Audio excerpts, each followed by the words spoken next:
Semilla is a 465 square feet restaurant, and there's only 3 of us in the kitchen, plus a dishwasher and 2 or 3 servers. So we have to make dishes that we're able to plate relatively easy and fast, and dishes that are like beautifully stunning and also like really delicious.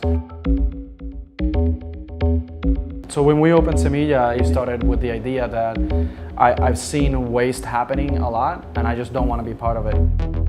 By not wanting to throw things away, we discovered that we started creating a pantry that was influencing our dishes almost as much as the product itself. You know, when you have a close relationship with the people and the product itself, you really don't want to throw it away in the trash can.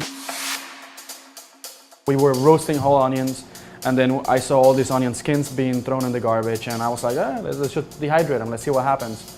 And then we made a powder out of it, and that's the powder that was finishing the ramp dressing on the crudité dish. For me, that's like a dish that perfectly shows what we do at Semilla, which is taking like something really simple and trying to highlight it and put it on a tasting menu element, and at the same time not wasting a single part of that onion.